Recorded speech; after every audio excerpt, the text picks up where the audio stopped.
Part 2. Strikes back. Yes. So in this episode, if you didn't see our first November episode, which was a great episode, you should go just listen to it now, and just turn this one off, and don't even listen to this one, because you kind of need the first one to listen to the second one, right? Isn't that how usually a part 2 works? A little bit, but we're going to also make the case that you talk about that, right? Yes, that maybe you don't need to watch or to read the comic. It's not necessarily a requirement, but yes, we're going to be talking about the Watchmen TV series. That's right. The first part of this November duology was about the Watchmen comic and how a movie should never have been made.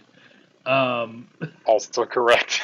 But this one is going to be about the acclaimed TV series, Watchmen. Deservingly so. That came out in 2019, and is eerily representative, a very representation of what happened in 2020. And I just wow, like the fact that this was made, before 2020 is like it's.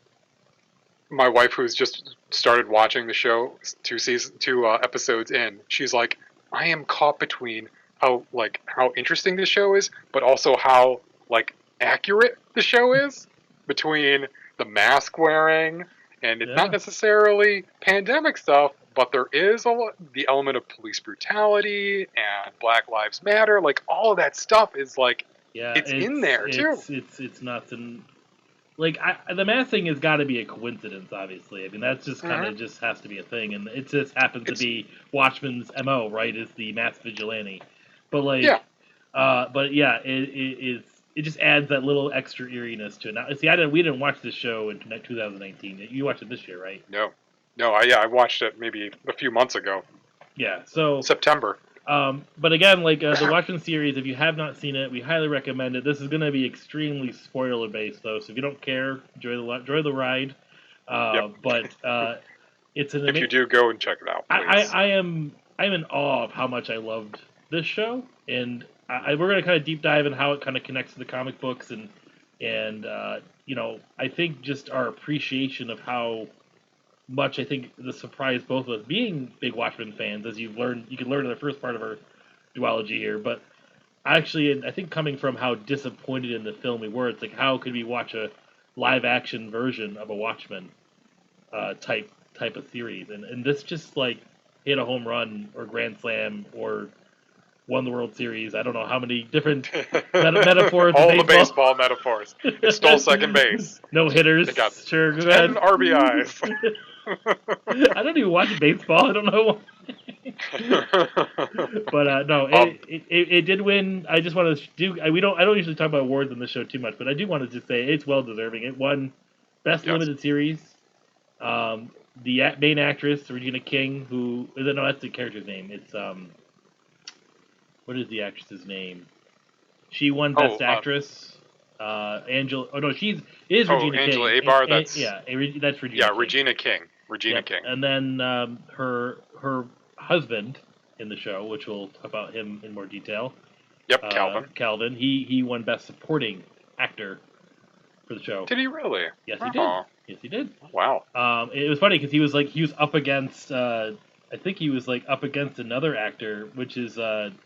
Probably Jeremy Irons? No, he was nominated for something. I think, Best Actor. But he didn't win. The other supporting actor he was up against was, Angela Abar's grandfather, because I can't remember his name. Oh, Louis Gossett Jr. Yeah, so he was also He's nominated. A classic actor. I haven't seen him in something in forever, and to hear that Louis Gossett Jr. was in this, I was like, wow, okay. Yep, and then what's her name got nominated for Jean Smart as Laurie Blake. She got nominated for Best Supporting, but she didn't win. So, but a lot of other awards, especially a lot for writing, especially for specific. They do I think the Emmys they do for specific episodes and things like that. Yep, they do award for. The one that got a lot of awards was the Extraordinary Being one. And the God Walks into a Bar. So those are the two big ones that got a lot of praise. But I just wanted to shout out the accolades that this show has received. I think, to be quite honest, I mean, you get these shows that get like the huge, like amazing buzz that people talk about over and over and over again. I don't think this show got enough of that because no No, one I talks feel about it, right? No one really gave it that big praise that you hear of like Game of Thrones or even like The Witcher, like was a big thing, right? Like more yeah, modern. like The Witcher got so much press, um, and that the fact that I feel like this, like it was certainly like I remember the ads for it, but they could have been pushing this so much harder. And I really do. I blame Zack Snyder and the movie for like kind of putting a bitter taste in people's mouth because people that remember like a live action adaptation of Watchmen, if they've seen the movie, wouldn't want more of it.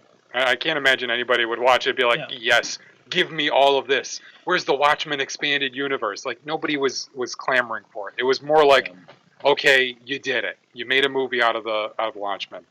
But I did actually have a question for you. It's a little sidestep, but speaking of the movie, I always kind of wondered before because I think it was 2015 when they announced that they were going to be working on the show, and even back at that point, Zack Snyder was still kind of rumored to be a part of it, and I was like, I think that also kind of put a bad taste in people's mouths because they were like, oh, he's going to be involved in the TV show, like great, but I guess he was quickly like separated from the project.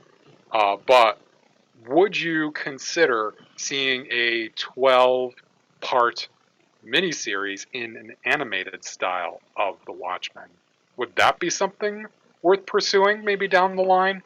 Like putting this book into. I don't. I think the only downside about the animation part. I mean, I would like it. I mean, but at the same time, I don't know if it would. It would.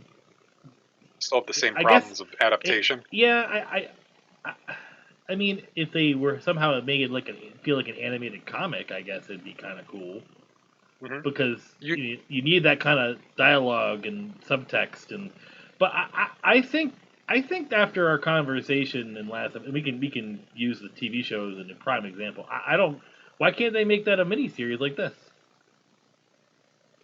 That's true, You know, it's like and I mean, they did a really good job of representing that the history in the show because that's a big part of the show. And I know we're kind of just gonna, but to answer your question, like the what makes this show work so well is the reference of old. So they've already created a world that's grounded that makes sense in that universe already with this modern day take of the show.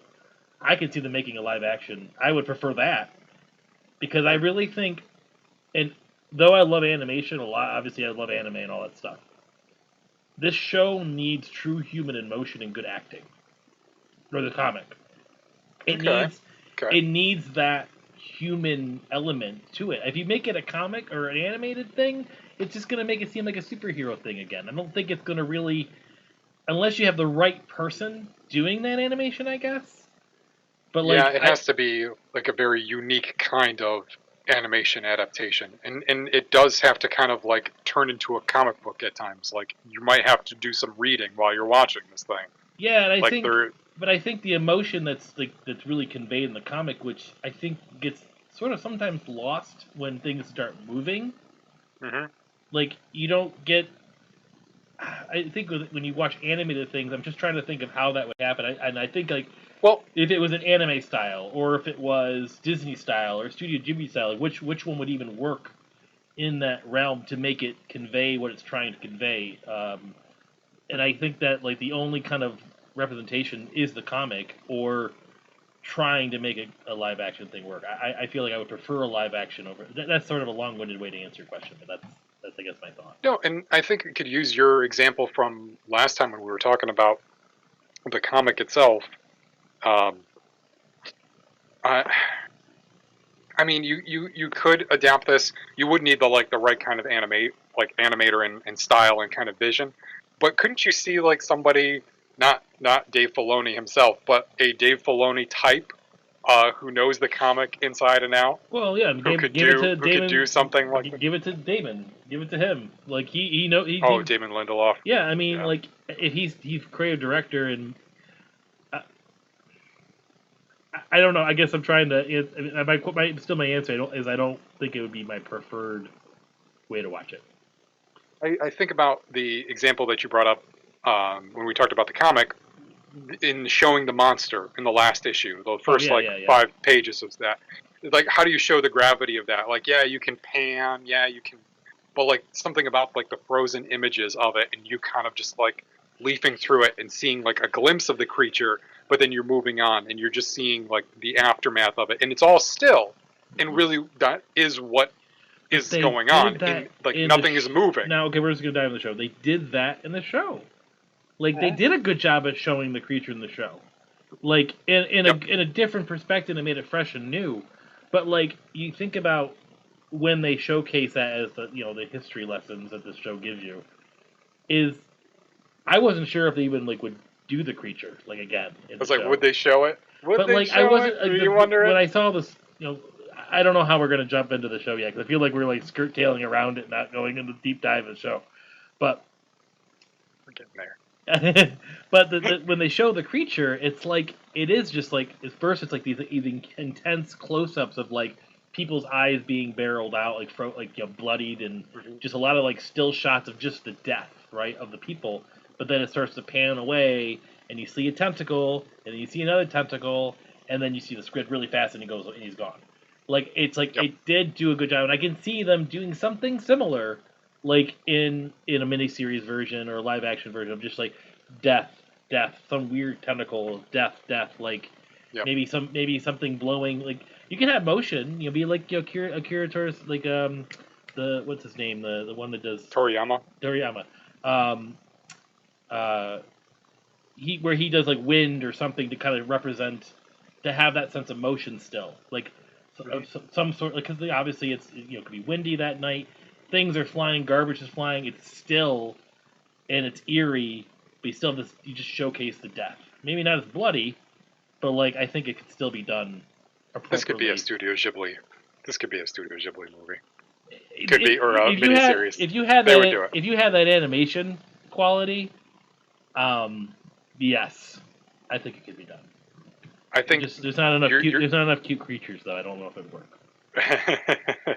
I think you're onto something though. Um, but like, what makes this show unique in how they portrayed the creature? Like in the comic, it's just like here it is. Like finally, here it is, and like you've been leading up to it, and you've seen tiny glimpses of it, have some idea of what it is and what's going on. But in the show, they give it to you in a character arc, right? Introducing the character of Looking Glass, played by Tim Blake Nelson. His name is Wade Tillman in the show, but he goes by Looking Glass. He's Mirror Guy, Mirror guy. as Laurie calls him. Yeah, Mirror Guy. I like him I as love mirror guy. I love when Don Johnson's like, "Put your head down so I can do my tie," and he just like puts his thing down and is like standing there like this, like, wow, Don Johnson's doing this. But like they do it through his perspective, and it's not like here is when the incident happened. It's leading up to that. It's him in a youth group, because this is like episode 4, I think we're talking about. Little Scared of Lightning. What is it?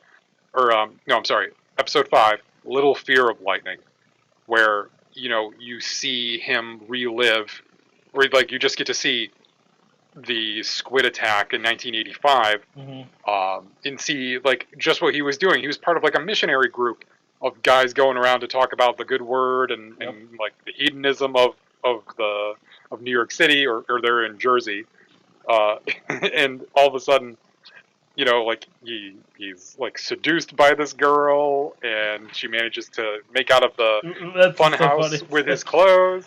Like It I was sucks. unsure where that was going too. I was just like, Yeah, you I don't didn't know know. it's him, right?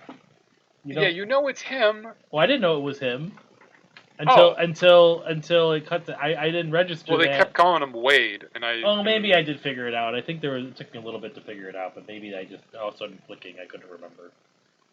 But I wanted and to. that was, Oh, and like just seeing that moment when like he's in the fun house, he's naked, because she stole his clothes, and he's like freaking out, and he doesn't know what to do. He's like faced with this image of himself. So there is like also the origin of his persona, right? Of his masked persona, because he likes from now on wants the mirror turned on everybody else, where he like yep. in that moment, like he was just surrounded by mirrors and he was naked and it was shameful. It was like the worst possible feeling. And then all of a sudden, like he feels this terrible, terrible pain in the sound. He Yep. starts bleeding from the nose and the ears, and he like stumbles outside. He sees the girl who stole his clothes, like dead on the ground, Oh, and just all these people are, and you just hear him yelling like, "What happened? Like what happened?" And So- like I love that pan away, like that zooming out, and it crosses the river, gets over to the city, and then you actually see the creature, and you're like, oh, like they did it, Yeah. like they actually showed it. But here's the thing So- I wanted to bring up though, really quick about that scene. Rereading the comic after watching this show. Mhm. So the them going around giving pamphlets. If you look at page, I don't know, do they have page numbers on here? Yep, they do. Page 13, but I don't know what chapter this is. Which issue is it? What's happening in the issue? It's chapter 10. Those characters are here. They're in the book. This I must see. Yeah, so at the bottom left panel, there's guys come up to the newspaper guy. He's like, hey, let me buy a newspaper from you. And it's like they're wearing the same dude. hats. Yeah. They're wearing the same I remember hats. that guy. And he's like, I'll explain. You see, many people today believe God will shortly end the world. How does that idea strike you? Yes, I remember that. That's a reference to those same people.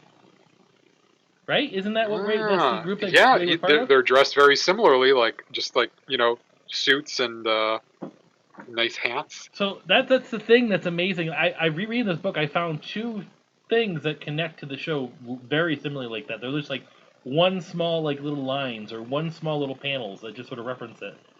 And it's they did a really good job at like finding what to pull and like bringing in the show. And I think that's really kind of the magic of it the Mhm. show is they grab the essence of the book, the special sauce. It's like, and just like put it in dialogue or make people say words or like showcase, like they would incorporate song in a better way than the movie did, right? Because it's like you think the whole show starts with song.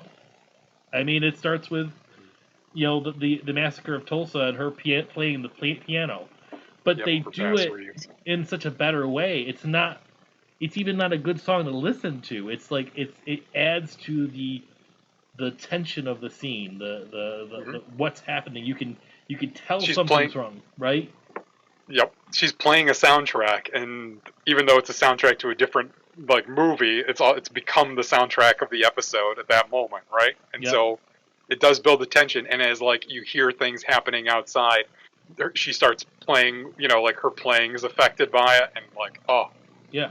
that is such like a creepy and eerie way to open the movie too, or And I have open to say, the getting TV series. diving into the show because like again like you were saying like when you first saw this be released, and I remember the trailer coming out, and I honestly didn't care. I was just like I was like I got I don't need a show. I don't need it. This is all you need. That's how bad the movie was, dude. This is all I that's needed. really that's really how bad the movie was. what That else it can they turned do? us off to anything but the comic. Yeah, it's like I'm like what else can they do? I mean, they can't do anything Yeah. else. There's nothing else they need to do. And they actually proved us wrong in this. I gladly admit that this team Yeah. and these actors and this story proved me wrong that we didn't need any more Watchmen. It was like, no, we needed this. And the reason I took it wrong because I wasn't paying attention. I saw screenshots. I see a bunch of people with Rorschach masks on. I'm like, no, come on. You can't make an army of Rorschachs. That's stupid. Like, I didn't. I mean, it kind of made sense though when I saw it. I had that same instinct too, but then I was like, okay, well, like his journal's out there, and it went to that New Frontiersman, like the ultra right wing, newspaper. And I'm like, maybe it did. It inspired like a new generation of Rorschachs. And isn't that more dangerous than just one Rorschach? No, and I get that. But now. you're right. It didn't like compel me. Like, oh my god, I need to see this. I was like, oh, okay, so they're doing that. Like they read the journal. Like they know what happened. I took it like, as it was like it wasn't following the comic for some reason. I thought like I don't know what it was that like when I saw pictures and stuff. There was a whole lot of like speculation too. People were saying it's a reimagining of the events. So I was starting to think like, okay, so the book didn't happen, and this is just like a different version with some of the same characters.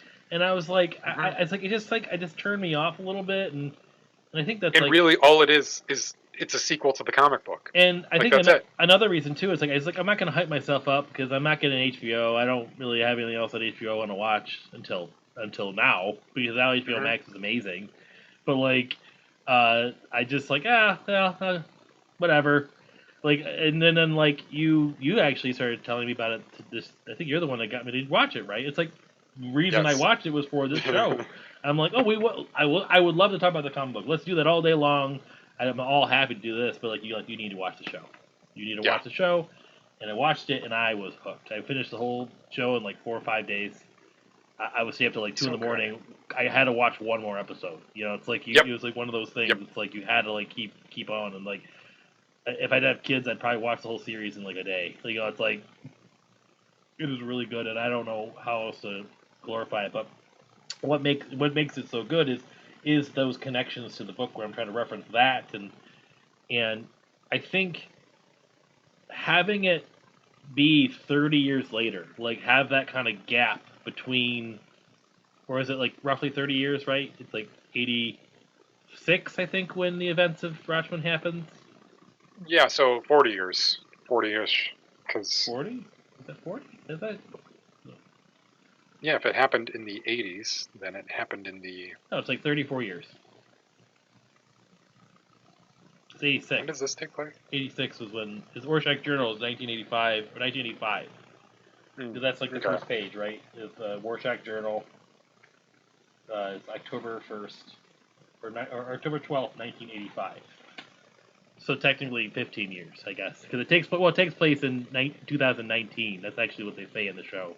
So if it happened in '85 and it takes place in 2019, that's 35 years, Yeah, 34 years. yeah, Yeah. Okay. yeah. All right. That's what I said. Yes. But anyways, my point is like having that drastic difference in like you start watching the show, even the first episode, I'm like, I still question myself: is this a reimagining? Is this like a modern day take of this whole thing? Like I didn't know it was going to connect to Vite and Laurie and Doctor Manhattan. I didn't know any of those things was going to happen, and then all of a sudden. When it starts doing it, I think in the second episode, where I'm just like, even at the end of the first episode, where you think it's Vite, like you kind of like Hmm. he acts like a Adrian Vite. That Oh, I seems knew. like Like him. it You had know, to be. yeah, But like, where is he and what is he doing? Like, why is he in this place? He seems like it's his 1 year anniversary. I'm like, it can't be 1 year since the incident. It's been like mm, many years. So like, what yep, the hell? Like, where is he? yep, And when you find out where he actually is, you're like, of course. All right, sure.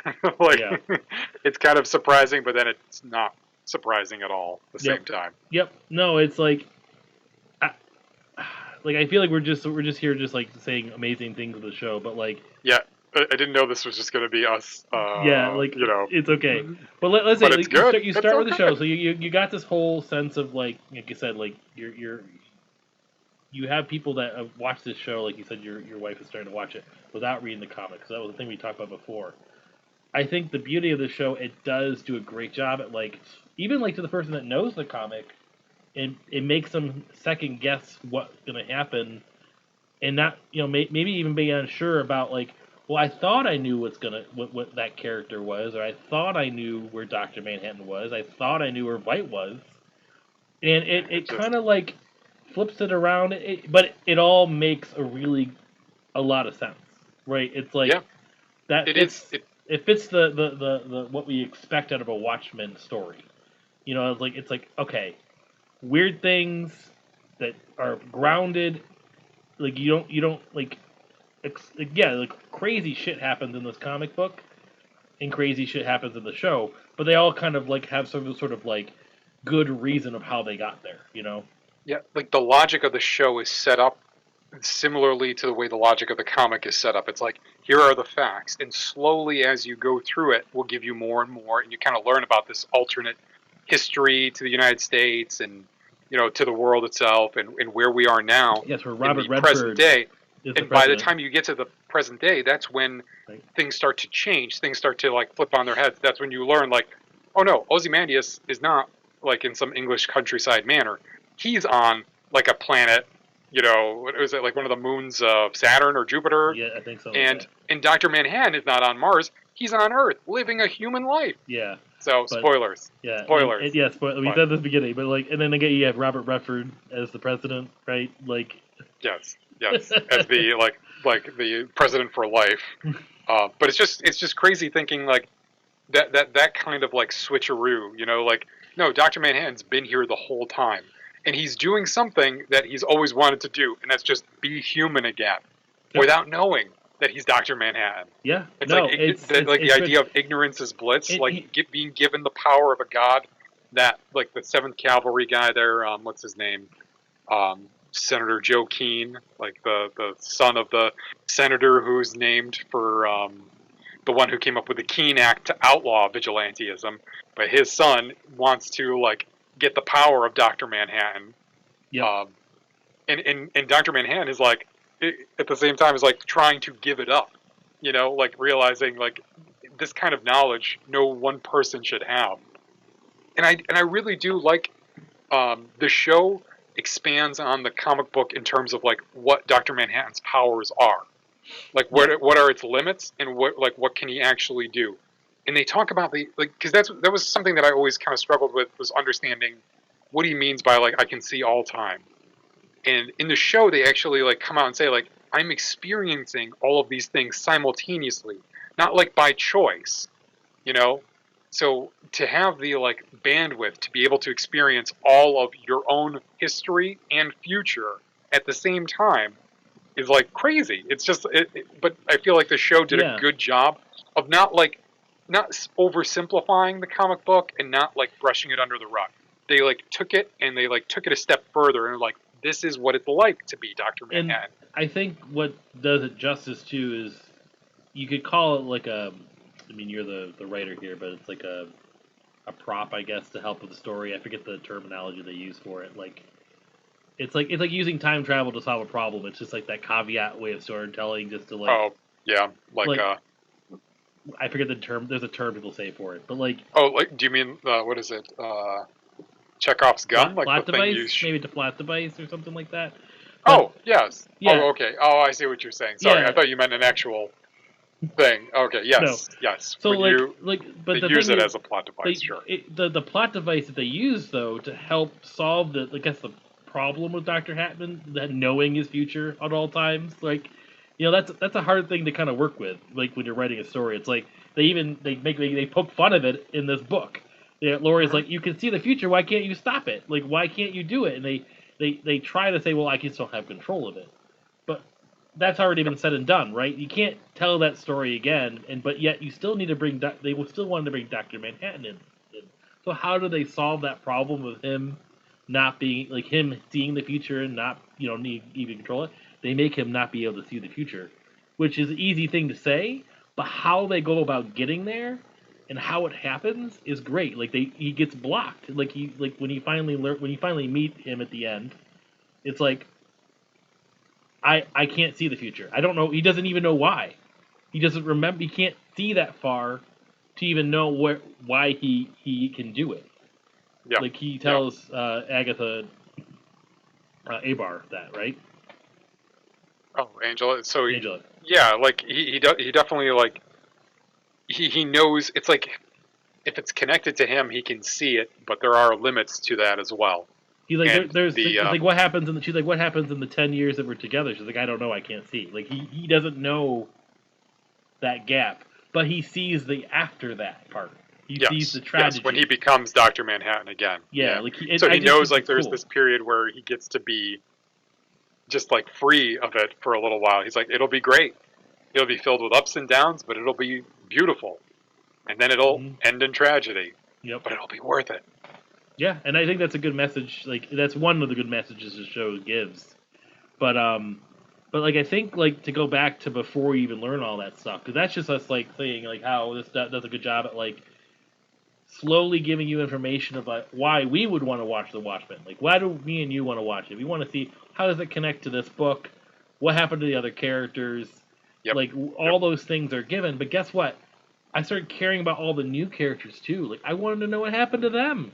like they made them compelling. That story is it's very story driven with the like you get sucked in. And like Regina King is a great actress, and they like all of them are really good, and you get hooked right in.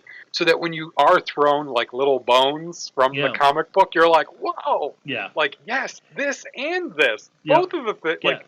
Because I thought that's I'd what get drives one, but you I in the got big. both. That's what drives you in the beginning of the show. Because it's like Mm-hmm. you got Angela Abar. She's a masculinity. Okay, all right, that's cool. She's a masculinity. She looks pretty There's a cool. couple others There's a couple that are others. Yeah, was a red Red scare. Scare. What's the other? Was it It's Pirate Jenny? Pirate Jenny, Pirate Jenny and then and the Looking Looking Glass. Glass. That's the only ones I think.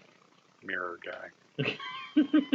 But like There's also you get the sort of like, and obviously you have their chief, right, who it's like seems like a great guy, and then but there's a little bit of mystery there, right, because it's like you start hearing these things, like she goes, like when you learn about Agatha, she's like, I got shot by something. When she goes to the school, the kids in the school, like she says, oh, I got shot by a thing and I became a cop, but I'm not a cop anymore. But then you see her yeah dress up. yeah. It's like, wow, there's like all in the first episode, you get all these weird like little tidbits of information. It's like Mhm. the squids just falling, and like it's just like they're just so normal. It's just so normal in their average day life.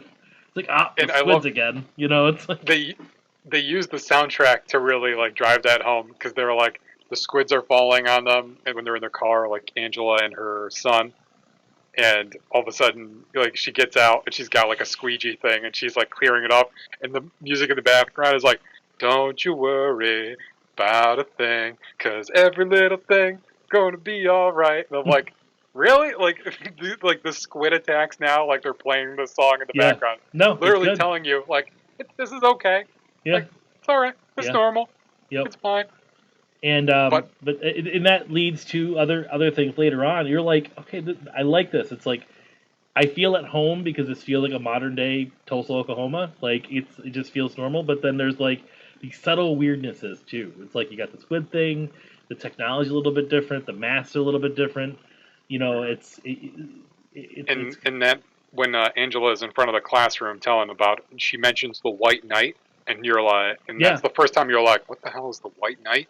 Then yeah, later, I think it's the second episode when they actually show it, when they actually show the event, like how it happens to Angela, and then like her waking up in the hospital room with the chief next to her, and yeah. yeah, I mean it's crazy because from that moment that was like what gave police the at least in Tulsa, the ability to wear masks like vigilantes. Like, if they're allowed to hide their identities, why shouldn't the police? Yeah. Like, so to in fear of retaliation from people, like, why shouldn't the police be allowed to wear a mask? Well, that's where the show starts too, right? Because a cop gets killed. Yep.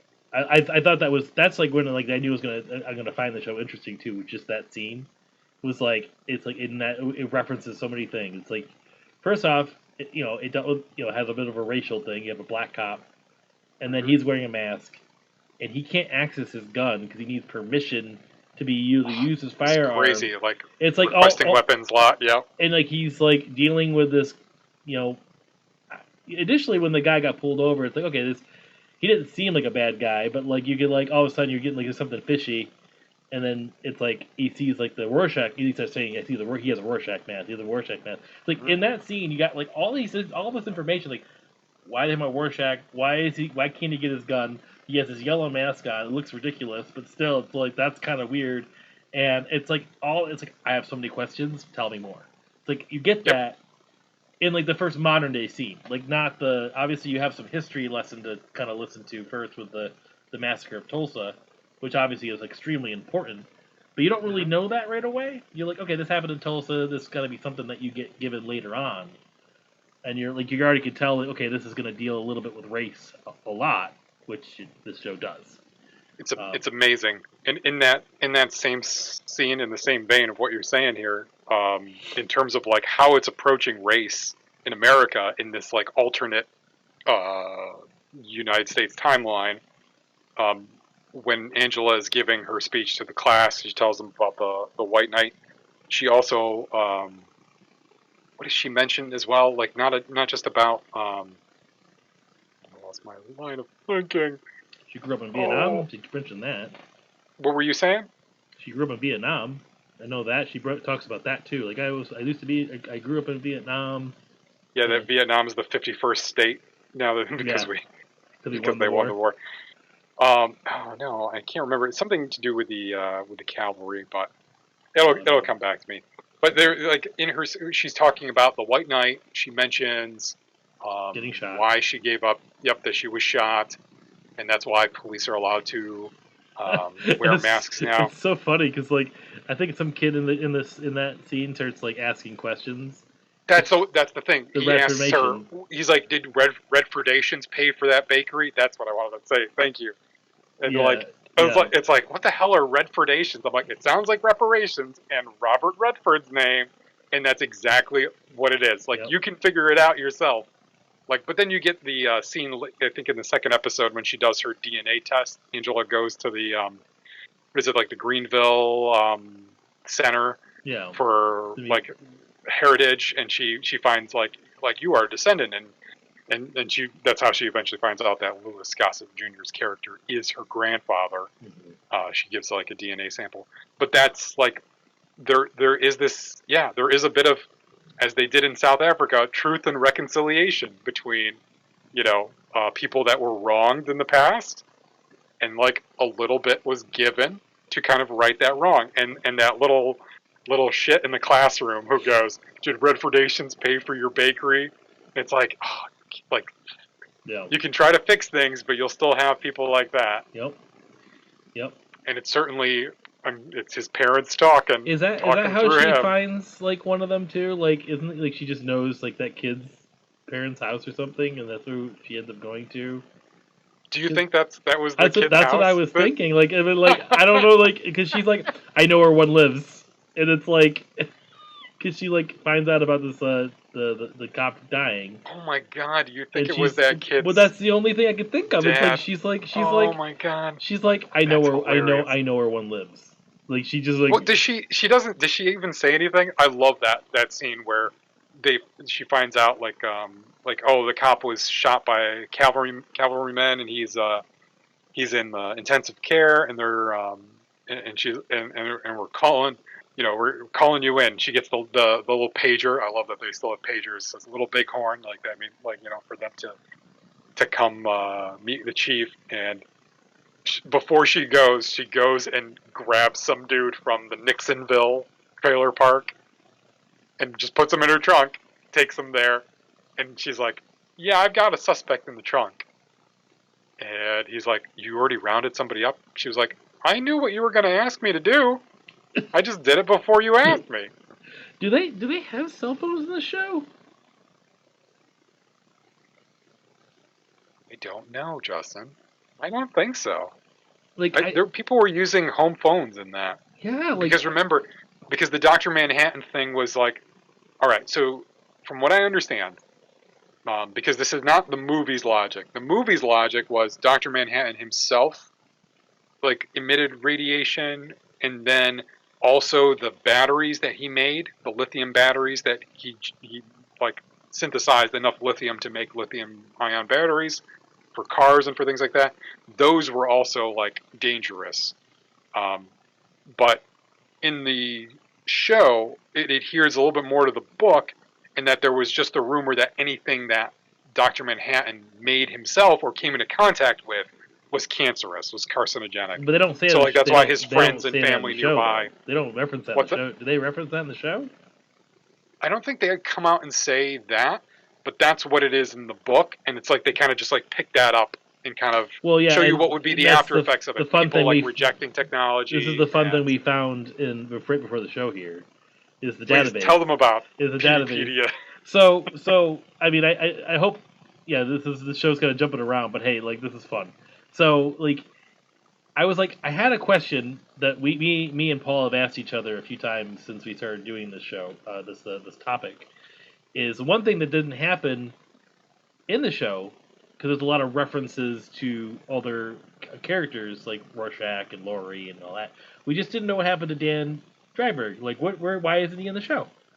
So I Yes. started like doing a little bit of a search, and then I found there's a database that HBO made the PD files, right? The PD Yep. files, PDpedia. PDpedia, where it's just a PD bunch. is just to let you. I don't know if you saw it. PD is the guy that works with Lori Yeah, with yep, Agent Blake. He's like the younger agent that goes with her. But yes, please yeah. But so continue. if you just go to hbo.com/PD, meaning PETEYpedia, there's like what 10 or 15 PDFs here that are just documentation of random things in relation to this world. So like the one thing about the comic that we even revved about before is that there's always like this kind of like extra research homework that you read, whether it be a novel or a newspaper article or just like a like a I don't know like an analysis or even like the file of like Rorschach is in there I think at one point. This is like the same thing, and then like the first link on there is just a memo from like the police, what the whoever the director for the FBI, and how Yep. like technology is coming back because I The guess computer in you. I guess after what happened in the events of the Watchmen, they decided to ban a lot of technology. Yep. Um, Yep. and so they had to go back to using like cassettes and not go use computers, and they went back to the Stone Age for a long time until 1993, where they Mhm. started slowly bringing back technology, and like he had to like make sure the police understood that it's okay to have computers. Yep. So there's an act. So it was the Tech Recall and Reintroduction Act of 1993 grants the President of the United States authority to draft federal employees into the work of reintroducing technologies once deemed unsafe or illegal back into the public space according to the 30-year five-stage plan outlined before. So yeah, Yeah. like this is like they've been leading up to it, but for a long time it was just like no, all the technology that Dr. Manhattan had like even a little bit to do with could be potentially cancerous and we should, avoid it. So Mm-hmm. there was like this big gap in technologies. So like yeah, like that's why on the show it's funny to see like computers when you do see them, you're like, huh, they've kind of kept the aesthetic of the comics. Like But there was a couple of like yeah, green screen, almost like DOS yeah. computers, and you're But like, like huh, they're still using for those. some reason, I just like took it as like because I think like what helped me kind of not realize that as much or like it take me off guard. I think it's because we're in this like southern sort of like city. I don't Oh, know why. I just we're in like Tulsa. yeah, like I feel like it just sort of like well that just fits the setting. Like it just kind of like it feels like I'm in like a southern little city town or whatever what I want to call it. You know, it's like it didn't seem to come. Wouldn't have changed too much, anyways. But I In think it's terms of I do find it funny. It's like you do have like those sort of scenes, but then you have like some really crazy tech, like the hologram stuff that they have. Like I think that what her foster child is playing with like blocks that oh just like yeah, it's like float. a magnetic like Puzz 3D, right? Hmm. You remember those? Yeah, yeah. Um, but yeah, the other thing that we found in these documents though is that it looks like that Lori, which they don't really dive into the show too much, but you didn't. They just mentioned Dan's in jail. Like they don't really, without saying that, right? He's Yeah, they say the like, owl's in his oh, cage or like something. that we can take care of that, or like we can help with that owl problem or something, or like Yeah, the owl in a cage. Yeah, and yeah, that's good. but it looks like they went back to being a vigilante, which is what it's sort of referenced in the book here. But they just got caught stopping what the Oklahoma City bombing terrorist guy, right? That was interesting. Yeah, because apparently Silk Spectre there, Silk Spectre 2, Laurie Jaspezek. Well, no, she Um, has a different name. Did you see that? Like in the interview, it's like Silk Spectre, aka oh, the comedian. comedian, the Yeah, comedian. I thought that was nice. That was funny. That was funny to see. Yeah, it's definitely cool to look through, and I think that like that tells me more about the people who put this show together and Damon Lindelof is that they actually did something like this. They actually and like some of these things are in the show. Like some of this is like stuff that you saw like newspaper clippings in Okay. the background or like on a newspaper because a couple of them as I was looking through I remember seeing like at least the title of like the headlines of. Hmm. So it's cool that they're building the lore of the show in a similar way that the comic book built the lore of that story of that universe Yeah. using text and images, not just people telling you what's going on. Well, that's how you make these alternate universes. You have to have a string of events that make it sense. Hmm. But we do need to take a moment here, because I want to make sure we cover this because we're jumping around. Like, Yes, we obviously, are. we loved how Doctor Manhattan was brought up at the end of the show. We love like kind of like the modern day take of, of information of not knowing the White Knight and all that stuff. But like the biggest, I think, most surprising thing in this show that really makes this show work so much more is the identity of Hooded Justice. Mm. Is knowing who he is. I think that's like the main, like the one piece of this puzzle that just like connects it all together, right? And it We was were not just, expecting that. yeah, not at all. Because like even the show like makes fun of like our and what we our thoughts of Hooded Justice was. It's like the what is that the those TV show they watch, the Under the Hood, or the Yeah, so they're watching American Hero Story in real time, and I'm so glad you brought this up because I've been meaning to tell you this, and I've been saving it for just this moment. So they're watching this show called American Hero Story, which is showing the story of Hooded Justice, and it's like a really gritty, violent take on what is the it they the say origin of who. when they watch TV, right? They say something before you watch TV. It's like they have this like this is when the first remember like there's a scene. Not to cut you off, I just want to bring this up. The kid's like, Okay. "Can I go watch TV?" Like, is it after like Yes. this Yes. It's right. deep He's playing with the Puzz conversation, 3D and and smashes he's it. like, "Can I watch TV?" And it's like a serious question too. It's like, "Can I watch TV?" And it's like the mother is just like Angela, is just like really serious, like, you know what? It's okay. And like Yeah, he goes honey, sits you can down. It's like watch TV. this show will contain violence, sexual activity. Oh, I do love. It's like a She. To be fair, she just told him about Judd Crawford's death, and she called him Uncle Judd. well So no, I get, clearly, he's like yeah, close to some. And it was like he smashed the puzzle he was working on. And is like, can I watch TV? but that's She's my like, point. yeah, baby, you can watch TV. It's like normally she would say no, you can't watch Hmm. TV. Not like you don't get enough screen time. It's like the reason she's saying no is because this show is going to have this. Yeah, but this time it was okay. I loved hearing the disclaimer before it because you can almost see like that's gonna be the future. It's like warning: this show contains images of like persecution of LGBTQ Slavery. and racism. Like all that is like in the warning like before the show, and it was like rated. I don't think it was rated X. Maybe it was rated X. I saw the Oh, little thing in the side of the yeah. screen. But anyway, they're showing this American Hero Story, which is like, as we're saying, like a very violent and gritty take on the origin story of Hooded Justice, which I feel like watching it through this recent time I was watching through it. I think they're making fun of Zack Snyder Yeah, in the Watchmen movie. I think American Hero Story is the Watchmen movie. It's like, look, this is how some people view this story, but we're going to show you the real story. So like within the show, they're like managing to give some jabs to yeah. the movie. I love it Well, because the yeah. movie because the show on the show is very like it's like extremely violent and very glib, just like I am justice, I am hooded justice. Like it's very much like, ugh, Yeah. this is No. terrible, but it's purposely done. So good, so But good.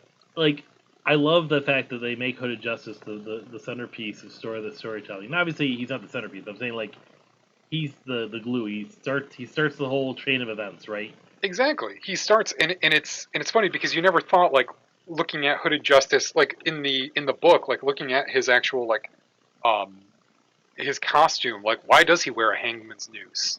Why does he wear the hood like that? Why is it like kind of like a not like a KKK robe but it's kind of like a like the pointed hat but it's Yeah. purple and it's like why is it like this? Like what like I've never really even thought about like why does his character look like this? And the people who wrote for this show and like who came up with this idea, I give them so much credit because it is a black man wearing a mask, and that's the only way he can really protect people, and people will like see Yeah. his works as good works and defend his his actions is if he wears a mask, and that's like the whole impetus behind mass vigilantism and like taking the law into your own hands because the law will be what is the line? Like the law will trust in the law. That's it. Hmm. Bass Reeves, like trust in the law. Like he's finally able to like live that out, but he has to do it with a mask. So he actually has to put white face on under his eyes and then put the mask on to look. Yeah, and that's because this is the character of Hooded Justice is the character that's in the beginning. He experienced the massacre. He's a child Yes. that loses his parents. He goes to. We don't even know like what happens before he becomes adult from that point. Like I don't know how he survives. Like I don't think they even show that part of his history of him just like becoming a child, finding his wife. Yep. As a baby in the field. Yep. Yep. um, like I don't know what happens and how he becomes a policeman. Like I feel like there's no. Is there anything in between that point? Like we don't see that, right? When no, it starts because his like backstory when Angela takes all the nostalgia, the pills that make you remember Amazing your episode. memories. He it starts with his graduation from the academy and the white chief's refusal to pin the put his pin on or put his badge on, and it has to be a black officer, and that's when he gets his first clue about the insidious plot. When the guy he's like, well, it looks like I have the honor of making you an officer. Beware the Cyclops. And then for the rest, you're like, what the hell does that mean? Like, what is that? It's so good, and it's the kind of plot that's believable in the Watchmen universe. Mesmerism, right? Yep. Like the idea of like kind of mind control, Yep. using like mesmerizing, like doing like what a stage magician would do to like get someone to like bark like a dog or act like a chicken. Yep. Like using that to fuel black unrest, which is one of the things on Nelson Gardner's in the book on his like when he does the meeting of the crime busters Mm-hmm. and the comedian burns the map. That's one of the things on the map is black unrest, and then they show it. They actually show what they mean, and it's like the theater scene with the cops just like busting heads and like, oh god, I it's harrowing to watch this. In a lot of ways, a good show will make you think, but a good show, like a great show, will teach you something too. And I had no idea about the Tulsa Massacre. Me neither. I had no idea, never even heard of it, and how much effort had gone into suppressing that knowledge and like keeping that from us. Yeah, and it's crazy. Like I mean, It's astounding. I say like this. It has so much like effect of this whole show and everything it talks about. And I didn't know about Tulsa Massacre, but guess what? You know how like you buy a car for the first time, and like you never see that car drive on the road ever, like before you bought it. All of a sudden you buy that car, it's like you see it everywhere, right? It's like like oh yeah, there's my car, there's my car. I started watching the show. The next day, I see an article pop on my newsfeed. Tulsa, Oklahoma Massacre. They found some bodies. Like I'm like, yep, they were excavating, and I was like, I wonder if it was because of the show. Like, I honestly wonder if like a renewed interest in that part of the history, because I had like the massacre part of it. Knowing about that's important, but knowing about like what life in Tulsa was before that, how it was called like the Black Wall Street, how it was like a kind of an affluent area of well-to-do and like good living African Americans. Like they were making like they had a really good community, and like the unbridled like murder and destruction of the town is just mind-boggling. It's crazy. It's not surprising. It's more just like shocking, and shocking that we don't even know about it. Like we know about like plenty of the atrocities that happened during like the civil rights movement and before it and like leading up to it, but like think we would know about like a town being erased from the map. This could spiral into an easy political conversation if we wanted it to be. Gosh, well, why should we talk about the past or anything that might make us uncomfortable? I know, no, because I'm just going to remember all the good things that happened. Because we got over it. We solved racism, Justin. It's over. It's gone. It's over. But why are you being such a negative Nelly? Racism is over. But like the story, that whole episode of the story with the nostalgia pills. So like what happens is Agatha takes a bunch of pills all at once. Not Agatha Christie. Oh, gee, sorry. Anyways, and like has to gets in a coma and has to relieve this man. the visuals for that episode are awesome too. Like her just like cutting back and forth and getting frozen in time, and I like that shot where she's like hooded justice for a moment, Yep. and she's just Yep. like frozen Through the window. That's like Yep. awesome, right? It's just so cool. Like, And Lori Blake like comes in, she's like, Angela, if you can hear me, and she's like frozen as she's like jumping through the I like window. that her eyes move. That's what's really nice about that scene. It's She was like, Angela, you're in a coma, but your eyes are open the whole time. It's really creepy, by the way. Like, just so you know.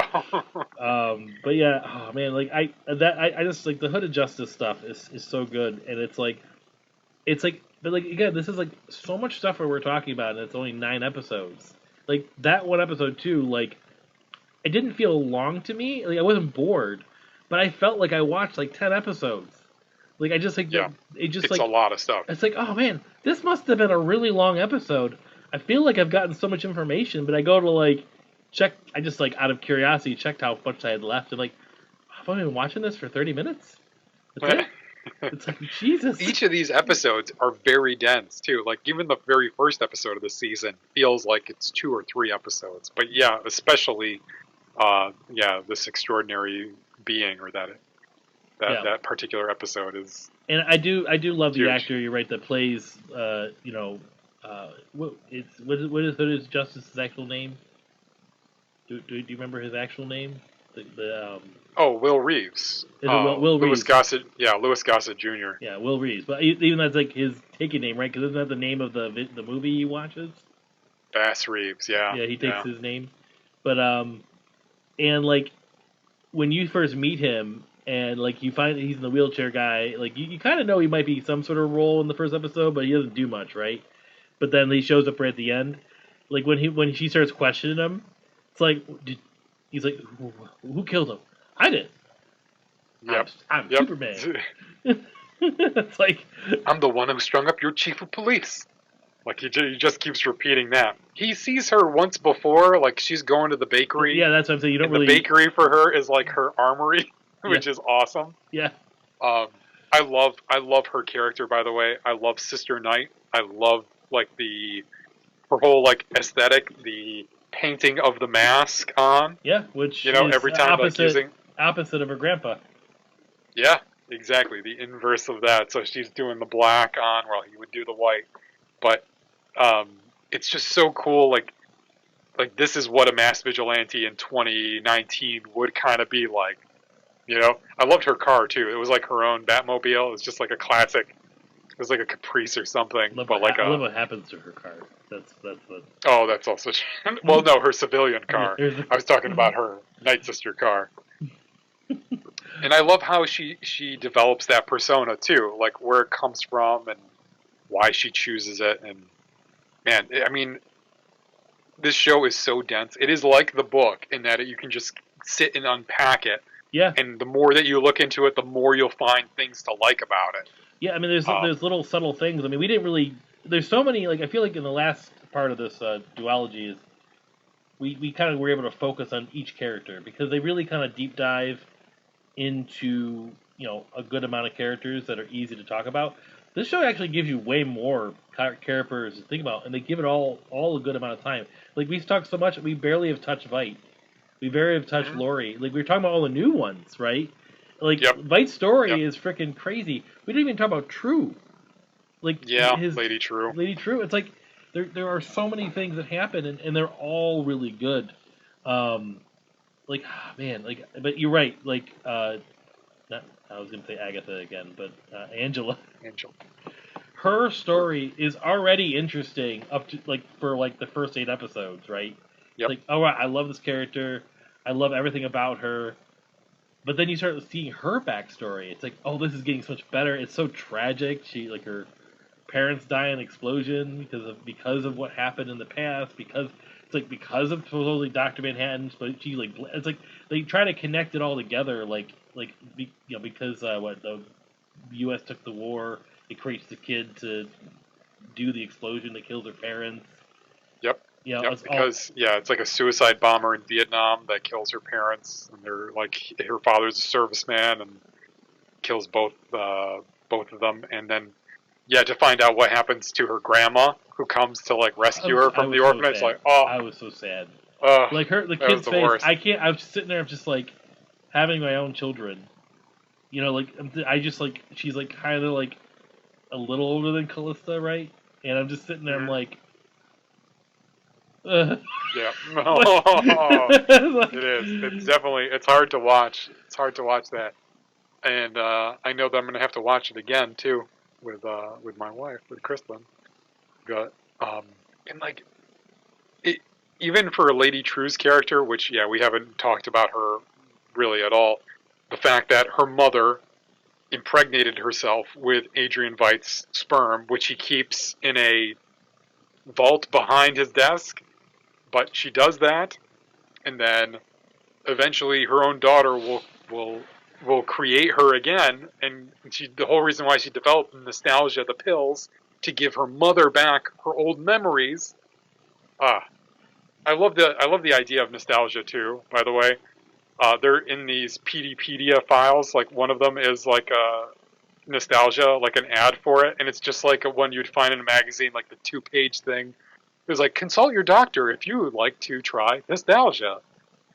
It's very much yeah. done in that vein, but But it's like a really yeah, subtle, like subtle like jab at like pharmaceutical companies trying to like sell you a drug. You know, it's like mhm, it's all it needs to be too, right? It's. yep. But one thing I will say about Veidt's character a little bit, unless you had something else to say about Drew, I'm sorry. Only that she's you know that she's not necessarily the antagonist, but you know like something is up. Like what the hell is she building? Why is she building it? And then how she basically is like using the white supremacist group to just do her dirty work for her. Yeah. Yeah, yeah, it's great. Like they're using all of her equipment, and Angela's like, "You're using all true stuff." Like, and they're like, "What are you talking about?" And then all of a sudden, they all like fall to the ground, like holding their heads, and she's like, Yeah. "Yeah, sorry, but thank you." And yeah, no, But go ahead though. but What Veidt, were you gonna say about like the whole thing, Adrian? the one thing about Adrian though, it's like I mean rereading the comic, like I loved the portrayal of Adrian Veidt in the show a lot. But like, Yes. there is a part of me that thinks they did take him a little bit more extreme than the book even did. Like, Hmm. with the example of him, because you think like, in theory, he would have been keeping the sperm in the scene at the end of the book, like the end of this book. And I can't, for some reason that Adrian Veidt would make me think he would have done that. But it just sort of I like it for the show, but like it doesn't seem like the same bite to me. I guess that the book is portraying. But what's It's interesting is the characters that are in that show are dressed the same as the like the all of his helpers. I guess is the yeah. Vietnamese helpers.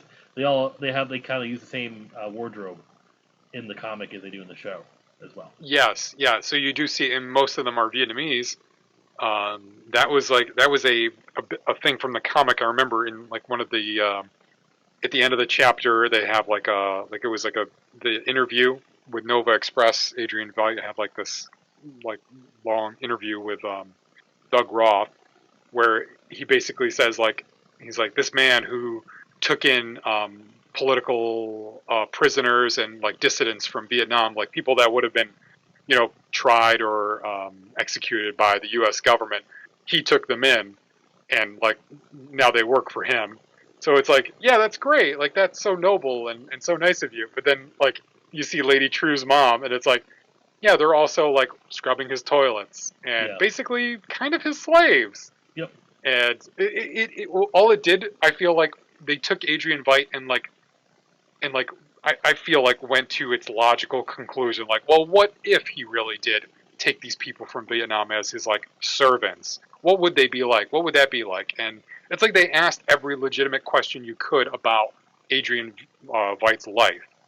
And what would happen if he comes up with this great plan to achieve a utopia, but the people involved in it don't listen to him? Like Robert Redford stops taking his calls and stops taking his advice. So even though he engineers Robert Redford to become president, the guy's not listening to him anymore. And he's like kind of disillusioned and jaded. It's what happens to the smartest guy in the room when nobody will listen to you. Yep. So I understand like that kind of like it's a different take on him. He's much more like bitter, I feel, but he's still like, especially the last couple episodes, you get that like really sharp Adrian Veidt like in his element Sure. when he's kind of like sparring with True, and then in the end, what he manages to like save the world again. You know, just Yeah. it's So just what he does, I and not get thanked for it. one thing I've heard is the only criticism I've heard about this show by people like on the internet was that they didn't think that the ending, and I was wondering your take, is it was like anticlimactic, sort of like how he does defeat True in the end by just throwing a bunch of squids at her. I thought it was funny.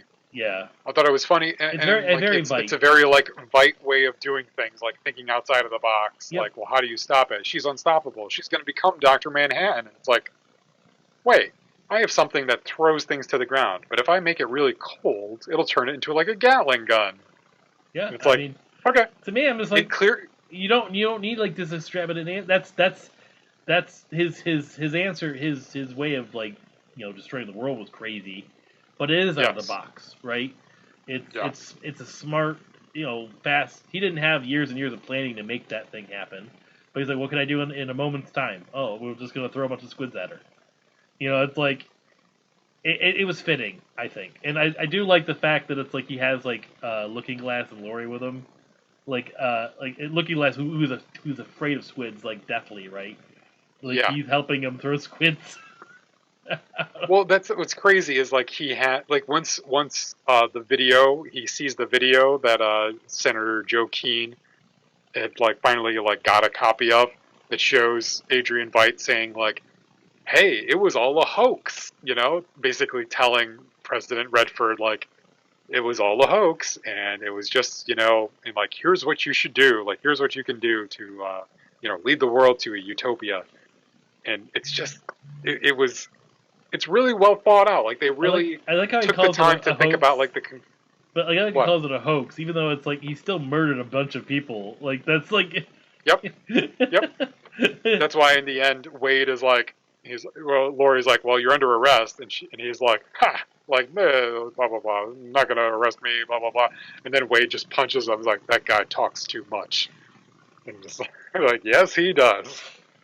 This is why I'm kind of hoping that maybe Damon Lindelof will change his mind and come back and make a second sequence of this, because I honestly want to know what happens to Ozymandias now that he's been arrested. I'm sure he'll find a way out, or maybe it's finally like what he wanted to be like held accountable Well, he kept for saying he wanted to things. be known for doing it. It's like Yep, he wanted to be known that he stopped World War III from happening.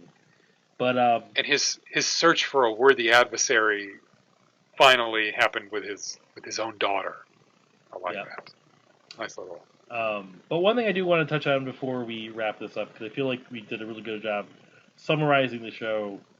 But I just want to touch about like when Mr. Manhattan appears, because I really think that one episode does really such a great job of like we kind of touched on it a little bit, but I Mhm. love when he's actually like shows up to Angela and he's in the kitchen making like waffles for some reason Oh my God, and like I'm making waffles. Yes. walking on water and stuff, and then you kind of reference to like the scene of him meeting her in the bar for the first time, and like Yep. they talk Yep. about like putting powers in an egg and if they eat it and stuff like that. um I love. What is your answer to her getting powers? Like, do you think she has them? Did she get the powers of Doctor Manhattan by eating that egg? Um, I hope not. I don't think so. I feel like the egg is something. I mean, he does reference it, and he does say like, She has a "I baby. could do it." Maybe he gets her pregnant. Maybe, maybe that would be. I think that would be better. Yeah, I don't think she eats the egg and all of a sudden can walk on water. I was always hoping that they would show like an after the credits thing of her falling into the pool yeah. and him kind of having the last laugh, like, "Yeah, I'm not gonna." The thing that I tried to escape from this whole time and just engineered my own death, I wouldn't wish it upon somebody else, But the one thing, especially somebody who loves. but one thing though that I'm I'm interested to think though is that there is a scene where he's like, oh, he is walking on water, and she's like, "Why are you walking on water?" He's like, "Oh, this is for later. This is to teach you." That's Uh, that's the only maybe that's the only thing that makes me. that's the place that you have to try. Yeah. Okay. Okay. So that's the only thing that makes me think that she does have it. But maybe like I think because there was a lot of like messaging at the end those last two episodes, which I remembered very clearly. It's like, and again the comic where he doesn't do the right thing. Like Dr. Manhattan doesn't use the powers in the right way, and maybe he just believes that she will.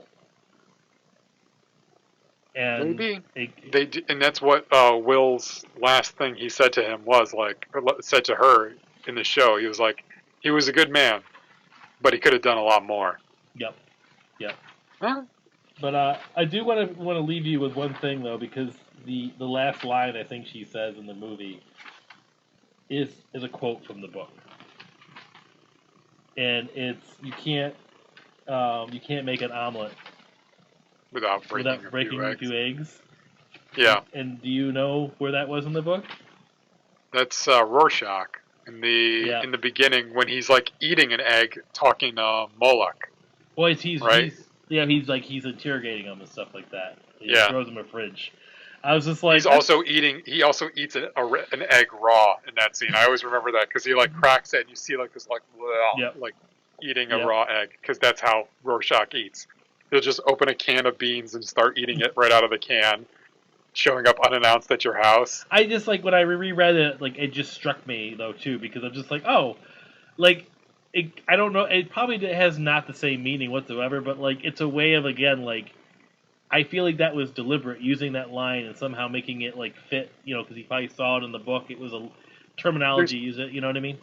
there's plenty of lines I feel like from the book that are just put into different characters' mouths in the show and in different contexts. And I feel like that's another way that the show kind of gives homage to the books.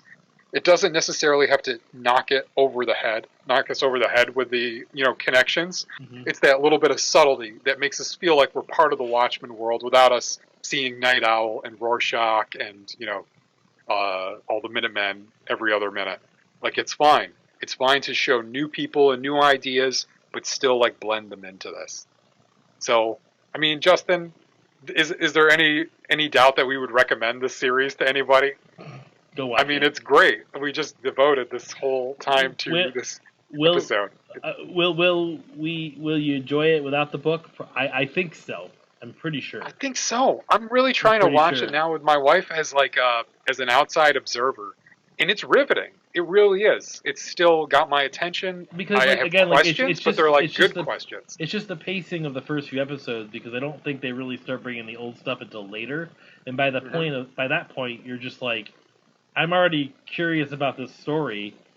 Let's go for the ride, and they do just enough to give you information. Like, and let me tell you, like though this is spoiler based, I feel like us talking about this. If you've never seen this, you don't understand what the show's about. Go watch it. Like you're gonna be even still Yeah, surprised really. because we really We're just gushing. we just jumped around a lot. There's so many little teeny scenes that like are that happen into this that like just will surprise you and like and make you think or maybe make you feel uncomfortable a little bit sometimes, but Hmm. in a good way. It's like that kind of a show that's like it's okay that I'm uncomfortable because it's supposed to make me feel that way. I mean, it almost makes you feel like it makes you feel like a human being because it's like I shouldn't feel good about this, and that's good. That's good that I don't feel good about this. I guess. Yeah, no, it makes you feel alive. Makes you feel alive. You want, and really like the best, like really like art, real art makes you like think and you actually like learn something. Even in this like fictional, crazy alternate world, it's still like a mirror of us at the Yep. same time. Yep. It's amazing, amazing. Well, Paul, Highly recommend. yes, highly recommended. Two thumbs up. I'll give you two more. Okay, There thank you. we go. Well, Paul, I enjoyed our discussion of the Watchmen. Thank you. I did too. Thank you, Justin, and thank you, listener, for listening to both parts of this. Obviously, you would listen to both parts, but Yeah, you should definitely listen to part one first. but let's be too late. They've already listened to this It's too late. Don't go back in time. one. All right, then. Well, until next time, this has been Playing Favorites bonus episode, part two for the month of November. I'm Paul. I'm Justin.